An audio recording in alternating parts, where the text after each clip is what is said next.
เกี่ยวกับการบริจาคของท่านหรือที่เป็นสังฆทานรวมใหญ่ก็ขออนุโมทนาสาธุกับทุกๆคนที่ได้ร่วมกันเฮ็ดเป็นสังฆทานคำว่าสังฆทานนี่สงเคราะห์ในหมู่สงฆ์ร่วมใหญ่ตลอดทั้ง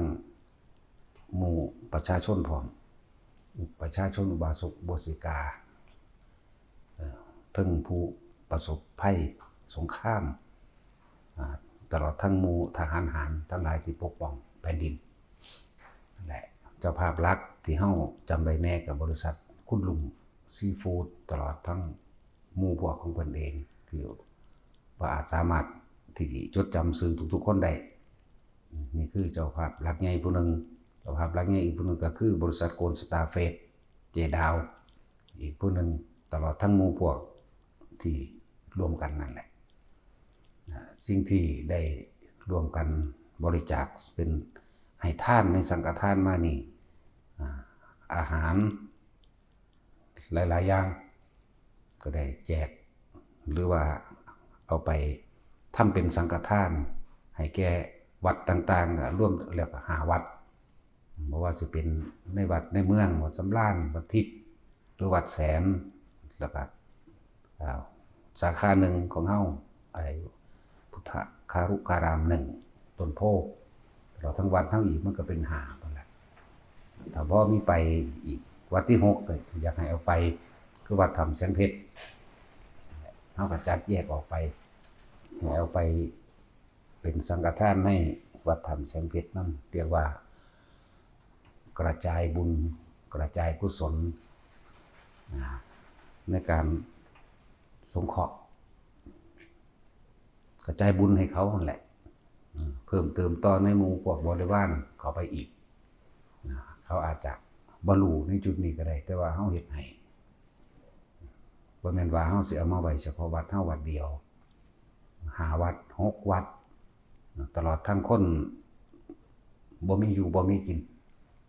คนยากคนจนบางคนก็เป็นเสื้อผ้าของใช้ต่างๆเงินเป็นบางส่วนที่ใช้ในคนที่ทุกข์ยากลำบากหลายๆอย่างนั่นแหละอาจสิไล่มาให้ฟังบ่เบิดจำบ่ได้แล้วก็จุดเล็กๆน้อยๆที่บ่แม่นจุดใหญ่คือพวกที่อพยพมันเกิดจากภัยสงครามการสู้รบตามบ้านเรือนคนจังซี่ก็มีหลายหม่องอยู่ชื่อบ่ได้2 หม่อง3 หม่องที่เขาเจ้ามาขอจังซี่ก็มีนะจังว่า จึงให้ชื่อว่านี่เป็นสังฆทานโดยอาศัยหมู่สงฆ์เป็นด้านหน้าสงฆ์เป็นผู้รับเมื่อสงฆ์เป็นผู้รับแล้วโมทนากระจายอุทิศส่วนผลทานบุญกุศลกรรมดีของทุกคนที่รวมมาว่าจะเป็นผู้นำหมู่บริษัทคุณลุงซีฟู้ดกับบริษัทโกลด์สตาร์เฟสของเจดาวพวกนี้แหละกระจายหรือทำการอุทิศบุญเป็นสื่อพานเป็นทูตะเป็นทูตทรงพานผลทานบุญกุศลกรรมดีที่พวกเขาเจ้าเฮ็ดมาทุกๆคนนั่นแหละ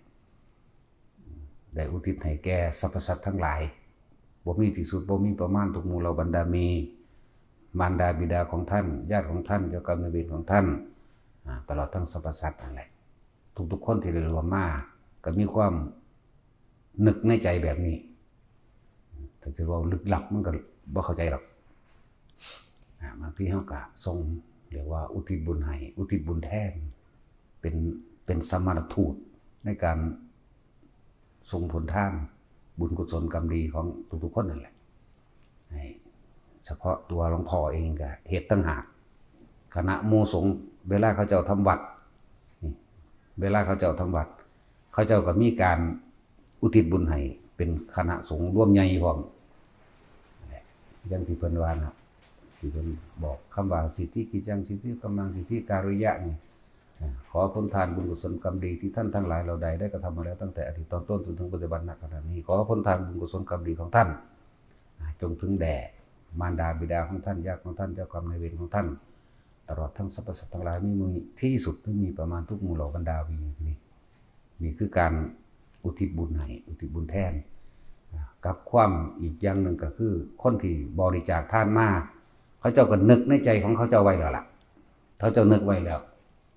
ว่าขอสาธุเด้อขอให้ผลท่านนี้บุญนี้จงถึงแด่พ่อแม่ข้าพเจ้าเด้อญาติข้าพเจ้าลุงป้าอาหรือเน้นจำเพาะเจาะจงโดยบุคคลมากก็มีอยู่แต่ว่านี่ก็ทรงต่อให้อาศัยกำลังหมู่สงฆ์คณะสงฆ์เหมือนกับว่าคนผู้เดียวก็อาจสามารถกระจายตัวถึงได้ในตำราในครั้งพุทธกาลก็มีอยู่คือในเรื่องเล่าของพระโมคคัลลา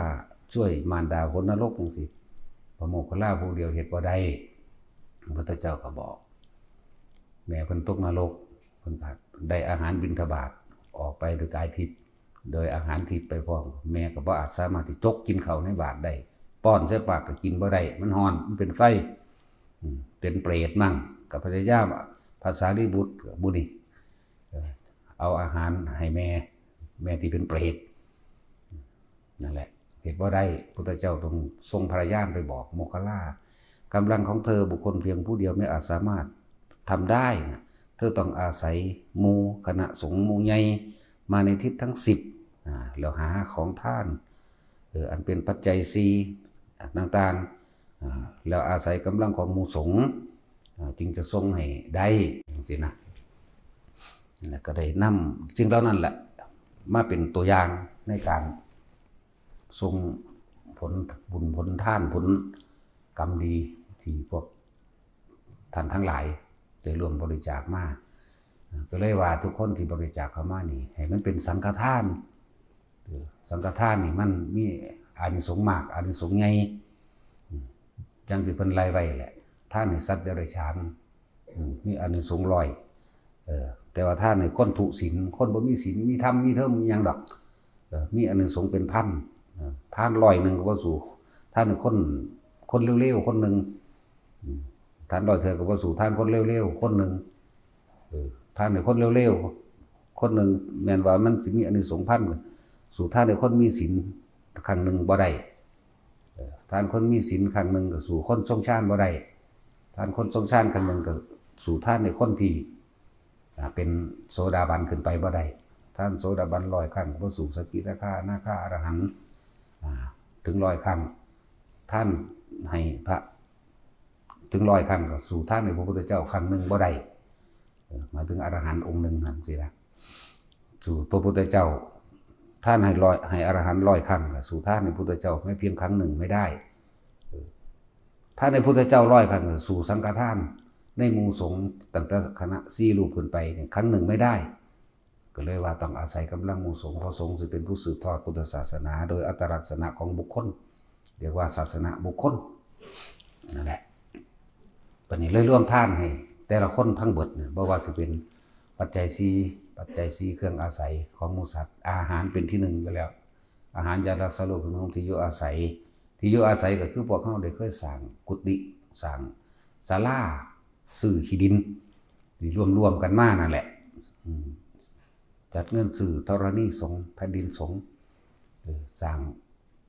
กุฏิวิหารส้วมต่างๆตลอดทั้งการสร้างถนนหนทางขุดเจาะบ่อน้ำปลูกผลไม้ครบปึ๊ดอยู่ในนี้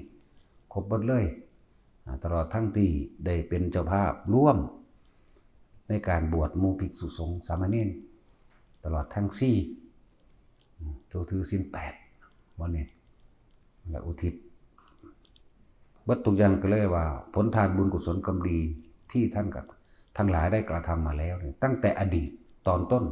จนถึงปัจจุบันณขณะนี้จงถึงแด่มารดาบิดาของท่านญาติของท่านเจ้ากรรมนายเวรของท่านคำว่ามารดาบิดาของท่านก็ร่วมเบิดนั่นแหละที่มีมาแล้วในอดีตจนถึงปัจจุบันญาติทั้งเบิดอีกเจ้ากรรมนายเวรทั้งเบิดอีกตลอดทั้งสรรพสัตว์อีกร่วมเบิดเลยนั่นแหละจึงเรียกว่าสังฆทานท่านในนามสังฆทานจังไงจึงเป็นอานิสงส์มากแล้วก็เป็นการสงเคราะห์หมู่ภิกษุต่อไปอีกและที่ทุกๆคนที่ทรงมาท่านมาในสถานที่พุทธการามแห่งนี้เฮาก็บ่ได้ว่าเฮาสิเอาเฉพาะวัดเฮาวัดเดียวเด้ยังได้ แจกยังได้แบ่งออกไปกับวัดต่างๆที่ร่วมกันหมู่ภิกษุสงฆ์รวมกันสืบทอดศาสนาเพราะว่าสิเป็นวัดสำราญเพราะว่าสิเป็นวัดทิพย์เพราะว่าสิเป็นวัดแสน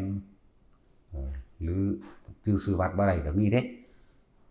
มีอยู่นั่นแหละ4 5 6 วัดพุ่นล่ะที่เฮาแจกออกไปให้มันทั่วถึงกันเท่าที่เฮาเฮ็ดได้นี่แหละจังว่าผู้คนที่เฮ็ดทานอีหยังมาพวกเจ้าเฮ็ดเป็นกลางเป็นสังฆทานท่านในคณะหมู่สงฆ์ทั้งหมดนั่นแหละเฮาจังสิส่งต่อโดยอาศัยกำลังแห่งคณะหมู่สงฆ์จังว่าให้ทุกคนนั้นบ่ต้องมาจำเพาะเจาะจงดอกเอาคณะใหญ่โลดนะแม้นว่าหลวงพ่อสิรับผู้เดียวก็เป็นแค่ตัวแทนรับซื่อๆได้บ่ได้เอาไปผู้เดียวเด้แต่มื้อเดียวนี่กินให้ตายก็ตายเด้อันซ้ำสิว่าอาหารเรื่องผ่าจังซี่สิไปใช้เบิดได้จังได๋เป็นพันๆสุดจังซี่บาทจังซี่เป็นพันๆจังซี่สิไปบินจังได๋พันอันเอาโลดอันนี้ความหมายอยากให้ทุกคนทำในนามสังฆทานเด้อก็เพื่อว่าให้มันเป็นบันไดเป็นปัจจัยเป็นแนวทางเป็นหนทางข้ามเขาไปสู่ความพ้นทุกข์เฮาเฮ็ดใหญ่ๆไว้กว้างขวางไว้เรียนว่าใหญ่ๆไว้เหมือนกับว่าเฮากระจายเป็นมิตรเป็นสหายเป็นเพื่อนเกิดแก่เจ็บตายรวมกันกว้างๆไว้บ่ได้จำเพาะเจาะจงเอาเบิดไปทิศทางใดเฮาก็เลยมีแต่กัลยาณมิตรเองนั่นแหละเพราะว่าสิค้าขายทั้งใดก็ตามส่งต่อกระจายไปผู้ใดก็บ่รู้ล่ะก็เที่ยวมันลุ่มสื่อของเฮาแต่เป็นคนขายของลักษณะนั้นเปรียบเทียบคนขายของไปทั้งใดก็มีผู้ปกปักรักษาเองดอกพอสื่อเสียงอย่างต่างๆมันก็กระจายไปเรื่อยๆนั่นแหละคุณงามความดีแต่ที่แม่นคนที่จดจำบ่ได้ส่วนที่หมู่เทพเทวดาอินพรหมสัมภเวสีเปรตตลอดทั้งหลายๆอย่างที่ได้รับส่วนบุญเขาสิชื่อเฮาอะไรเองดอกนั่นแหละเครื่องปกปักรักษาโดยที่เฮาบ่ต้องไปเรียกร้องโดยที่เฮาบ่ต้องไปขอเขามาสาธุเด้อเทวดารักษาบุญรักษาเทวดาคุ้มครองเด้อบ่ต้องว่าเลยเขามาเองแล้วจึงว่าให้กระจายออกไปกว้างๆไปหน้าทิศทางใดแม้นถึงว่าสิตายจังซี่แม้นเกิดอุบัติเหตุก็เสียหายนิดหน่อยเพียงทรัพย์สินแต่ว่าร่างกายบ่เป็นหยังนิดหน่อยเลินๆนั่นแหละสำสิว่าเกิดอุบัติเหตุบ่เกิดเลยนั่นเหตุบ่ให้เสียหายทั้งชีวิตทรัพย์สินพร้อมเพราะว่าบุญนี้เกิดกลายเป็นสิ่งที่ปกป้องคุ้มครองเฮาเองบุญญาฤทธิ์เป็นบุญญาฤทธิ์ขึ้นมาเองดอกปกป้องคุ้มครองเฮาเองเพราะทุกสิ่งทุกอย่างเกิดขึ้นจากตัวเฮาเองเฮ็ดบ่แม่นผู้อื่นเฮ็ดให้แม่นเทวดามารักษาตัวเฮาเองเฮ็ดเองเด้เขาจังมาคนเร็วๆผู้นึงเที่ยวด่าแต่คนข่มเหงแต่คนดูถูกแต่คนกล่าวตูใส่ร้ายแต่คนทั้งคนทั้งพระบ่นั่นแหละเทวดาสิเอาหยังมารักษาคนเลวเขาบ่รักษาเด้คนเลวเขารักษาแต่คนดีนั่นล่ะเฮ็ดไว้ให้มันเป็นอุปนิสัยอุปะคือสิ่งอุบัติขึ้นในสันดานในความทรงจำอุปะแปลว่าอุบัติขึ้นนิสัยก็คือใจเฮานั่นแหละนิสัยคือความเคยชินในการกระทำเอิ้นว่าอุปนิสัยสันดานให้มันฝังลึกไว้เกิดไปพบใดชาติใดแม่นเฮาบ่ปรารถนาที่จะเกิดบ่ปรารถนาที่จะรวยมันก็รวยเอาเองเพราะว่าเฮาบ่ได้หวังผลในทางบ่มีจิตผูกพันในผลในทางบ่มุ่งกันต้องสมในความอยากได้ดีมีเป็นใดๆทั้งสิ้นบ่จะเป็นหยังบ่จะได้หยังนี่เป็นเหตุเป็นปัจจัยไปนิพพานอย่างเดียวคือบ่กลับมาเกิดเพราะว่าเฮาเห็นแล้วล่ะการเกิดมันเป็นทุกข์เพราะว่าหิวทุกข์เพราะว่าร้อนทุกข์เพราะว่าหนาวทุกข์เพราะว่าแย่งชิงแผ่นดินทำกินกันทุกข์เพราะว่าจักได้ชื่อเสียงลาภยศสรรเสริญนินทากูบ่เอากูเอาแต่มักย่องพวกนี้ทุกข์เพราะว่าสิ่งเหล่านี้ทุกข์เพราะว่าเจ็บปวดหิวร้อนหนาวป่วยทุกข์เพราะว่าชราภาพเถอะทะไปว่าได้ร่างกายมันเบิดสภาพของมันเองทุกข์เพราะว่าย่านตาย แล้วก็ตายแน่ๆอยู่แล้วล่ะจังว่าเฮ็ดเป็นบันไดเพื่อสิก้าวย่างขึ้นไปถ้ามันมีทางแล้วมันก็เห็นความเห็นแก่ตัวของตัวเองในตัวเองเนาะเว้ยผู้คนให้ทานนั่นแหละถ้าถาตุเด้อขอให้ผู้ขาร่ำรวยนั่นแหละยังเห็นแก่ตัวอยู่ถ้าเอาธรรมะที่ได้ยินได้ฟังมานี่เฮ็ดนี่เฮ็ดสละนี่บ่ได้เฮ็ดเพื่อเอาทำเพื่อให้บ่ได้ทำเพื่อเอามันสิเข้าใจดอกบัดนี้ฟังทำไปเรื่อยประกอบไปพร้อมกับความคิดความเห็นแล้วก็สิทุกคนก็ปรารถนาความสุขเหมือนกันเบิดบ่มีผู้ใดอยากให้ไผมาลักของเจ้าของเบียดเบียนเจ้าของทุบตีทำร้ายเจ้าของดอกมันก็เกิดกลายเป็นถ้าเฮาฮักตัวเฮาเองจริงๆเฮาก็บ่ทำลายผู้อื่นนั่นแหละมันก็เป็นไปแบบนี้ก็เลยเป็นเรื่องของศีลศีลคือการไม่คิดทำร้ายเบียดเบียนผู้ใดผู้หนึ่งชีวิตและทรัพย์สินตลอดทั้งคนและสัตว์นี่ศีลใหญ่ไปเลยบัดแล้วมันก็เริ่มเนกขัมมะเริ่มคมจิตคมใจเจ้าของเองได้คมความเคยชินคมอารมณ์คมความอยากได้ดังใจคมความเอาแต่ใจของเจ้าของเพราะว่ามันเห็นโทษประกอบด้วยปัญญาคือความรอบรู้ในกองสังขารปัญญาก็คือรอบรู้ในความจริงรอบรู้ว่าสัตว์โลกเป็นไปตามกรรมทำกรรมใดไว้เนี่ยย่อมได้รับผลของกรรมนั้นๆมันก็คมตัวเองไว้เมื่อเห็นตามความเป็นจริงแล้วสิ่งทั้งหลายทั้งปวงที่ได้มามีแต่เฮาเฮ็ดเองบ่มีผู้ใดโดนบันดาลเนี่ยมันก็เห็นว่าปัญญาเมื่อมันมีปัญญาแล้วมันก็เพียรพยายามในการให้ทานรักษาศีลภาวนาเพียรเด้นี่วิริยะมีความเพียรมีความพยายามทั้งคมจิตคมใจเจ้าของไว้บ่ให้ไปทำลายเบียดเบียนให้ผู้ใดผู้หนึ่งสิหิวและทรัพย์สินมีความอดทนอดกั้นนี่ก็เป็นขันติอดทนอดกั้นต่อคำคารหาและนินทากล่าวตูใส่ร้ายจาบจ้วงหลายอย่างนี่อดทนเอาฝากความเคยชินเฮาคนเว้าพื้นกันกับคนเว้าพื้นกันถ้าเฮามาได้ยินได้ฟังธรรมแล้วเฮาออกบ่ไปเว้าพื้นไผบ่ไปนินทาบ่นั่นไผเฮาสิเป็นผู้ประหลาดทันทีแล้วเขาก็สินินทาเฮาเองเฮาก็ต้องได้อดได้ทนเอานั่นแหละนินทากล่าวตูใส่ร้ายเพราะว่าคนที่เขาถึงธรรมนี่สิเป็นคนประหลาดทันทีเลยที่บ่เหมือนหมู่สายตาเขาก็สิจับจ้องเพราะว่ามันบ่เป็นพวกเดียวกันคือเก่า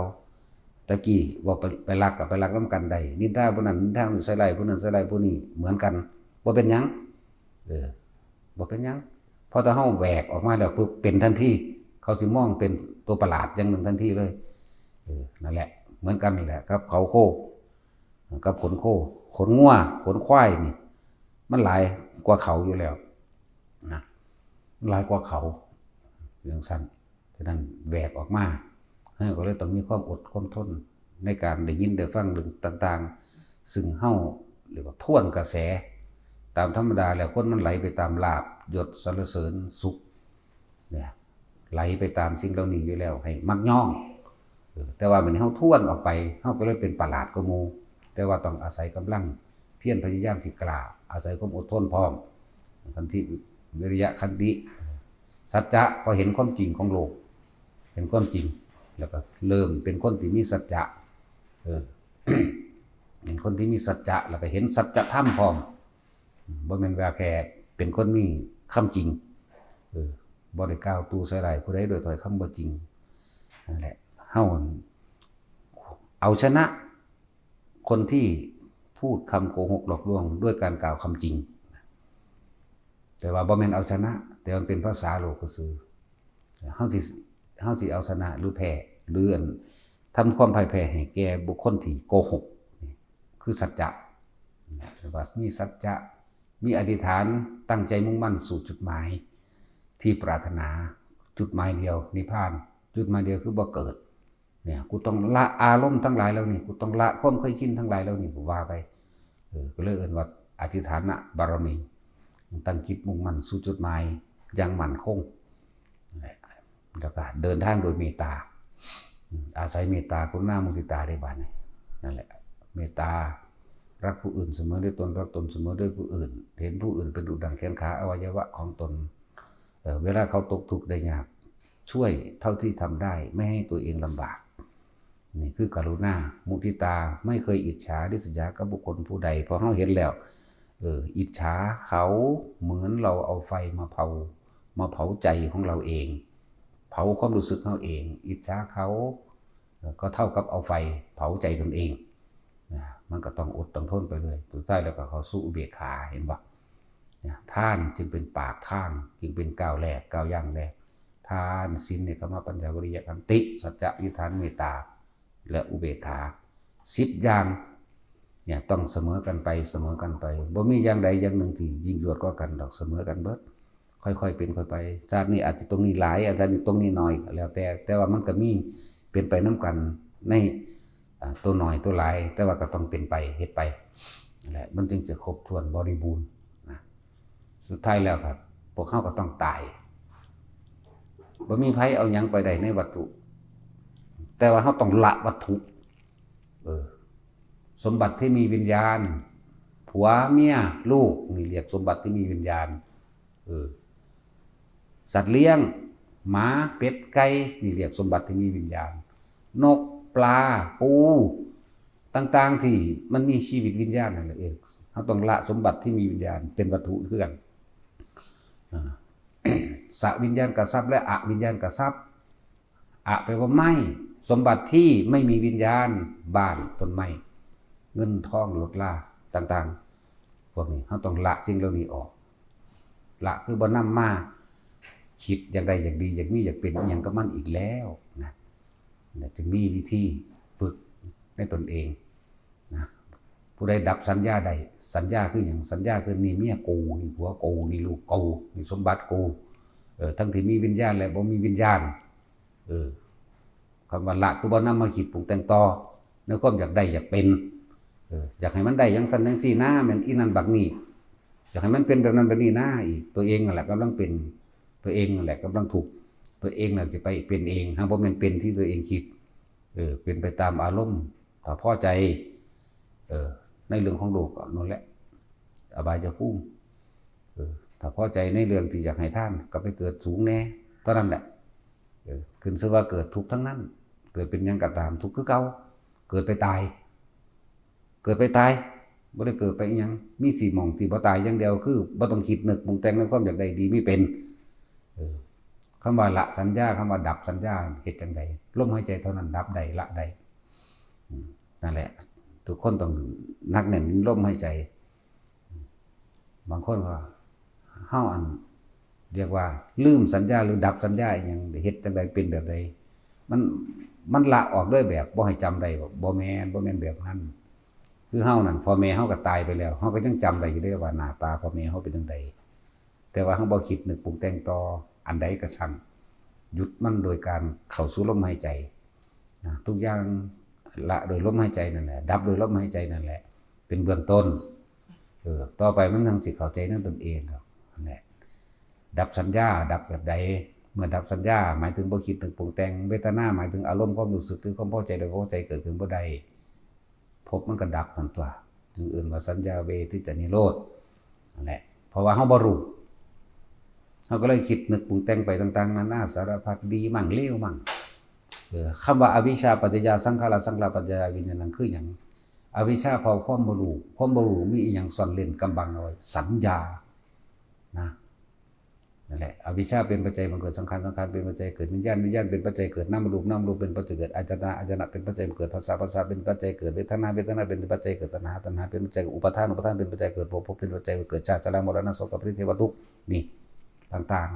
ๆมันเป็นเหตุเป็นปัจจัยเป็นเครื่องหนุนเนื่องอาศัยซึ่งกันและกันทำให้เกิดขึ้นเพราะสิ่งนี้มีสิ่งนี้จึงมีเพราะว่ามันมีอย่างเฮาบ่รู้ที่มันปิดบังเฮาเลยสัญญานั่นแหละคืออวิชชานั่นแหละคือสัญญาจึงเป็นปัจจัยมันเกิดในสังขารไปประคมคิดเรื่องนั้นคิดเรื่องนี้ก็เกิดอารมณ์ความรู้สึกนั่นแหละแต่ผู้ใดเข้าใจตัวนี้ได้ก็ประตูพระนิพพานอยู่นำหมู่นี้แหละในหูดังนั่นแหละเอาพอ